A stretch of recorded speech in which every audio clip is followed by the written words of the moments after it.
Bonjour à tous et bienvenue sur la chaîne Booksenary.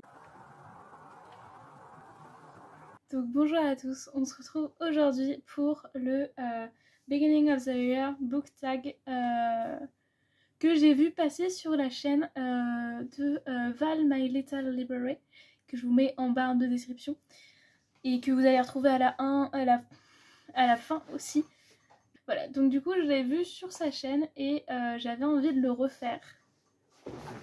Donc du coup je me suis noté les questions et on va pouvoir le faire pour commencer l'année tout simplement. Je vous remettrai les questions en description, comme ça si vous avez envie de le refaire, bah, vous pourrez le refaire.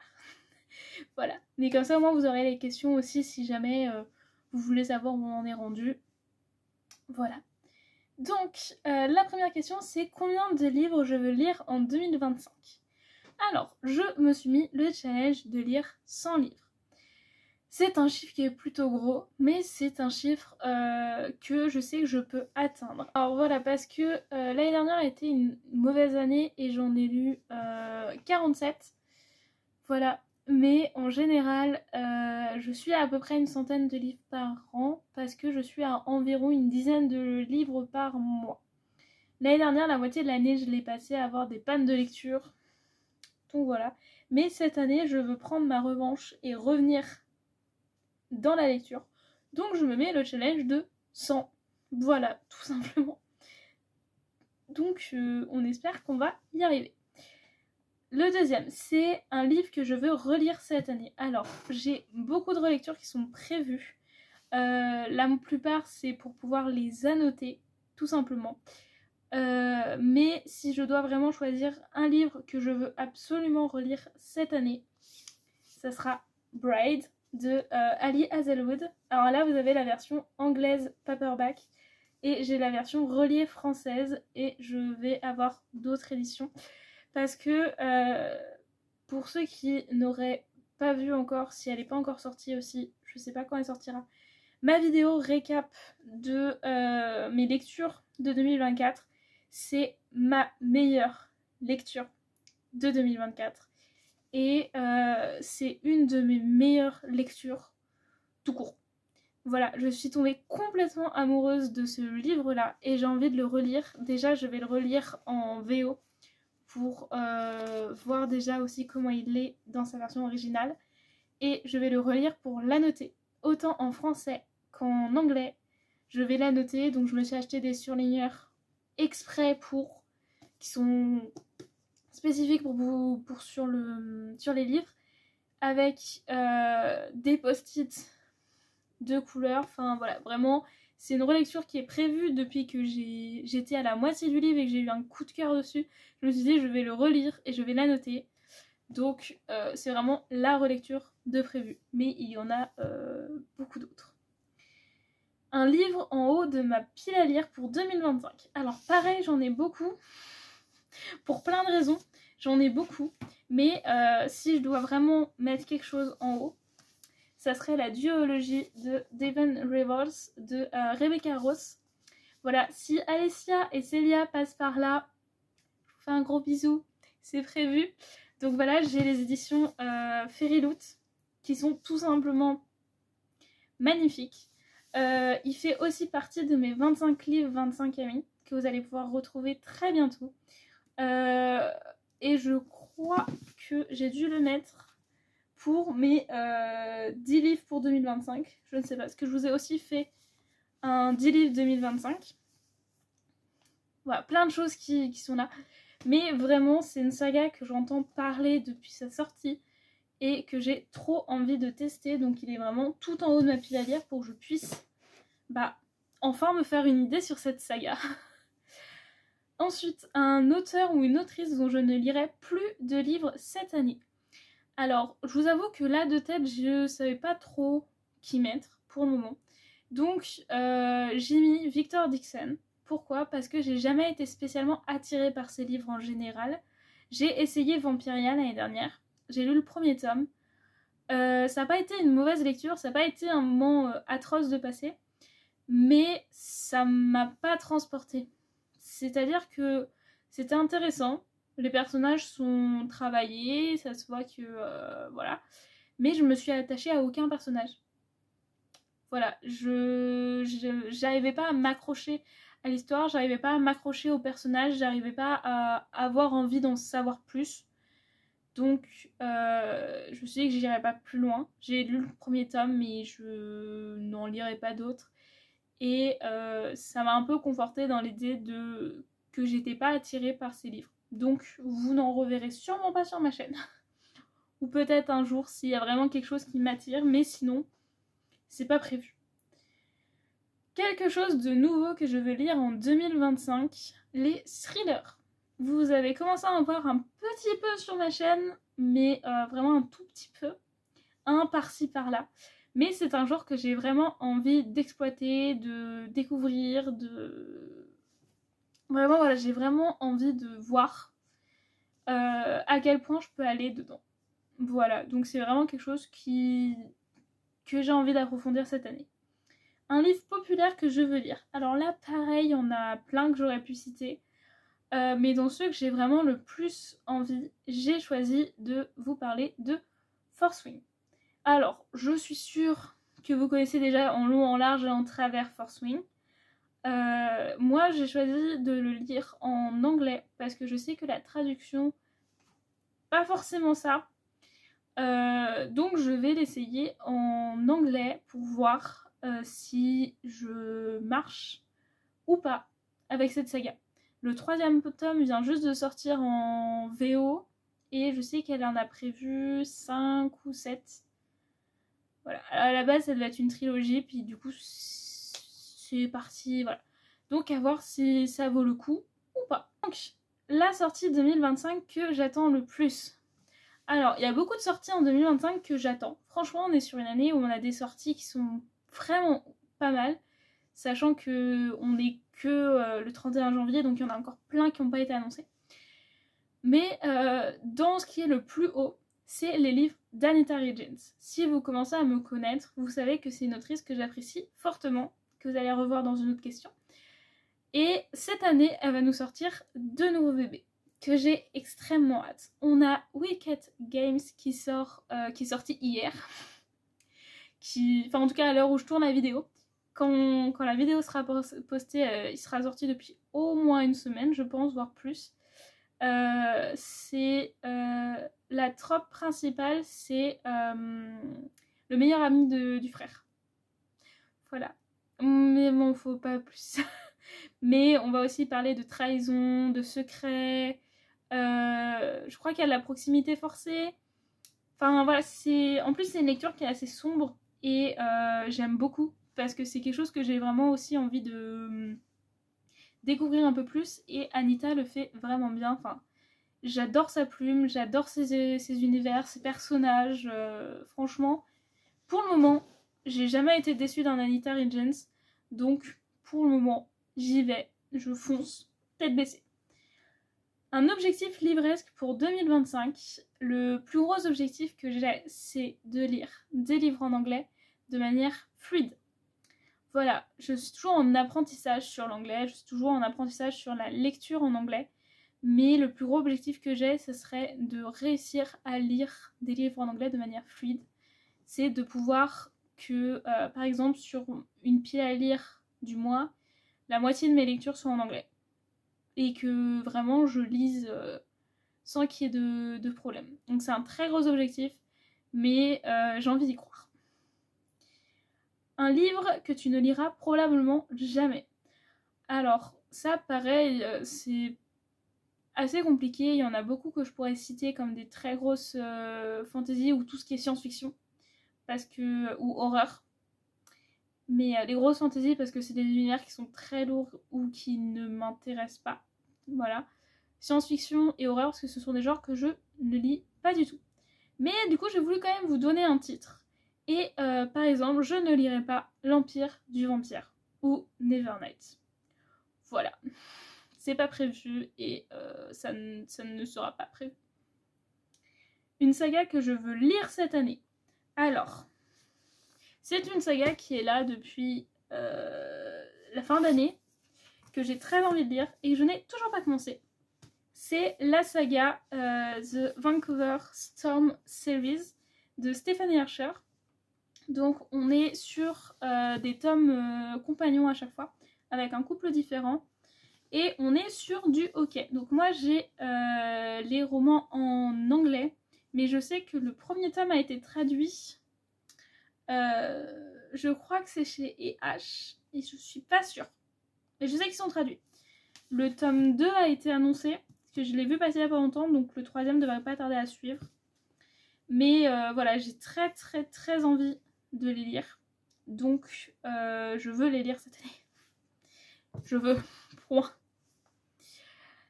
Ton auteur-autrice achat automatique en 2025. Je vous avais dit qu'elle reviendrait. Anita Richards. Voilà. Son tome Wicked Games, le prochain passage en librairie, il sera acheté.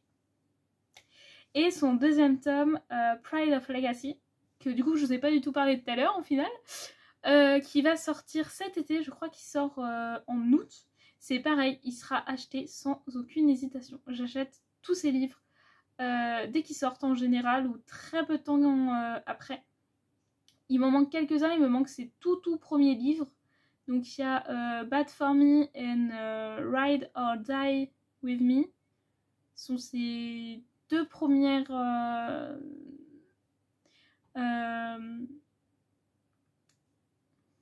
Bad for Me, c'est une duologie.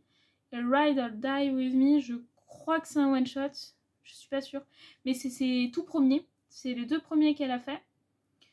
Et il y a Beautiful Sinner qui est sorti l'année dernière que j'ai pas. Sinon, si je me trompe pas, je crois que je les ai tous.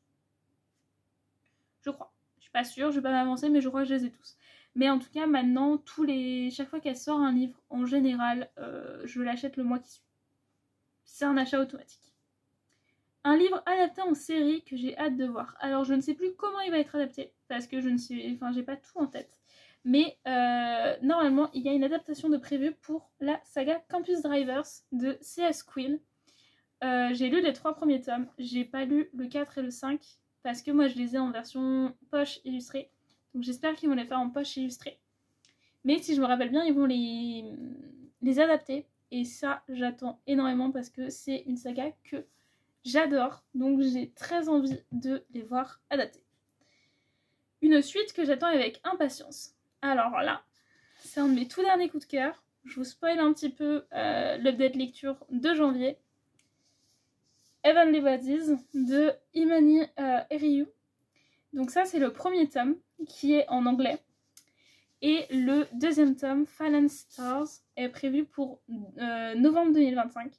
Comment vous dire que je me mords les doigts jusqu'à novembre. Sachant que je ne sais pas exactement quand il sort. Je crois qu'il sort fin novembre. Sachant que moi j'ai la version Fairyloot, donc j'espère qu'ils vont faire...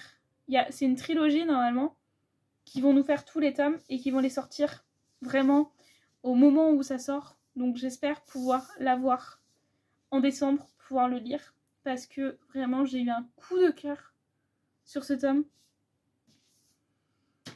Il me faut le 2. Il me faut cette suite. Les trucs livresques que je laisse en 2024. Alors, j'essaye de laisser en 2024 tout ce qui est achat impulsif. Parce que je suis quelqu'un qui fait beaucoup d'achats impulsifs. J'en fais beaucoup moins depuis 1 an. Mais ça m'arrive quand même de temps en temps. Et le truc, c'est que je me retrouve avec des livres que j'ai achetés sur le coup. Et qui au final, en fait, 3 mois après sont pas lus et me font pas envie. Ou me font plus envie, ou ils m'ont fait envie sur le moment. Alors que au final, c'était pour la couverture, ou c'était sur le moment. Enfin voilà, c'est vraiment... des achats comme ça que je fais et qui servent à rien. Parce que du coup, au final, je perds du temps, je perds de l'argent et j'accumule. Donc, j'ai vraiment envie maintenant que si j'achète un livre, c'est un livre qui est réfléchi, c'est un livre qui est voulu. Et voilà, je ne veux plus acheter juste... Voilà. Qu'attendre sur ce compte? Comment vous dire? Vous allez avoir... Comme d'habitude, j'ai envie de vous dire, on va toujours avoir les vidéos mensuelles des sorties, book haul, pile à lire, update et les box du mois. Et vous allez avoir aussi de temps en temps des vlogs ou des challenges. Que ce soit des vlogs un peu particuliers, que des vlogs lecture ou des vlogs sur des séries ou des auteurs-autrices en particulier. Et des challenges lecture. Voilà en globalité ce que vous allez avoir. Ce qui ne vous change pas trop d'habitude. Comment mes goûts livresques ont évolué depuis l'année dernière? Alors, je trouve que mes goûts se sont diversifiés d'un côté et plus concentrés de l'autre. Dans le sens où j'essaye de m'ouvrir à plus de portes maintenant, j'essaye de découvrir de nouvelles choses, comme par exemple le thriller. J'essaye de pas me mettre de barrières, parce que de base j'étais quelqu'un qui lisait surtout de la romance. Maintenant je lis de la romance, je lis un peu de jeunesse, du fantastique, de la fantasy, de la romantasy, de la dystopie, et j'en oublie sûrement. Mais j'essaye vraiment de m'ouvrir à plus de genres, même s'il y a certains que je n'irais vraiment pas faire. Mais j'essaye de m'ouvrir beaucoup plus. Et aussi, je me rends compte que je comprends de mieux en mieux mes goûts et ils sont plus concentrés dans le sens où je sais ce que j'aime et je sais ce que j'aime pas. Dans le sens où bah ça se confirme, on va plutôt dire. Enfin voilà. Et la dernière question, c'est les booktubers, booktubeuses qui t'inspirent. Alors, je vous mettrai toutes les chaînes en barre de description, comme ça si vous voulez aller voir, je vous les mettrai. Au tout début, je vous ai parlé de Val de My Little Library, qui est une des récentes que j'ai découvert, qui lit autant du français que de l'anglais. Et du coup, c'est très intéressant parce que je cherche justement des contes sur la lecture anglaise, donc je suis trop contente de tomber dessus. Et j'aime beaucoup sa manière d'exprimer son opinion sur les choses. Donc voilà. Pour rester dans le côté livre anglais, je me suis mis à suivre Raven Redrer. Je sais pas du tout comment prononcer son pseudo. Mais c'est pareil, c'est une toute nouvelle que je viens de découvrir. Et elle, pour le coup, c'est une booktubeuse anglophone. Donc elle parle en anglais. Et elle lit des livres en anglais. Mais du coup, c'est super intéressant parce que c'est ce que moi je cherchais. Autant pour pratiquer mon anglais devant les vidéos. Et en même temps pour justement découvrir plus de livres en VO, plus de retours, en découvrir plus. Et pour tout ce qui est recommandations en français, c'est des chaînes que vous avez déjà entendu parler chez moi et que vous entendrez toujours parler chez moi. J'ai mon amie Cam de la chaîne Madame Errance, qui est notre marraine Pat, qui ne change pas, reste une femme qui m'inspire énormément. C'est une des premières et c'est une personne incroyable en plus en dehors de ce qu'elle fait. Et j'adore ce qu'elle fait en fait en général, sa manière d'être, sa manière de transmettre. Donc je vous la recommande. J'ai mon amie Mallory de la chaîne Bookorama, pareil, que j'aime beaucoup. C'est toujours très ouvert, sachant qu'on voit autant de la lecture que du reading journal, ou aussi au niveau de sa boutique de bougies, elle nous montre un peu de tout. Donc c'est super cool. On a la chaîne de Léana, Arkelana, qui est l'autrice de ces petits bébés que vous voyez juste là, qui n'a pas trop posté dernièrement, parce qu'elle a des phases où elle poste moins, ça arrive, mais c'est toujours super intéressant quand elle poste. Et du coup, on voit autant le côté lectrice que le côté autrice, et ça, c'est très intéressant aussi. Et la dernière chaîne que je vous recommanderais, ce serait Emma de la Bouquinade, pareil, que j'aime beaucoup. Je me retrouve souvent dans ses lectures et juste voilà, c'est des personnes que j'apprécie suivre leur contenu, que j'apprécie comment elles sont, comment elles en parlent, que je me retrouve dans leur lecture et que je ne m'arrête pas de regarder même après des mois ou des années. Donc je ne peux que vous les recommander. Voilà. Et n'hésitez pas, moi, à me dire en commentaire si vous avez des chaînes que vous recommandez, ou même à réagir sur les questions. Enfin voilà, n'hésitez pas comme d'habitude. Je vous souhaite une bonne journée, une bonne soirée, une bonne semaine, comme d'habitude. Et on se dit à bientôt.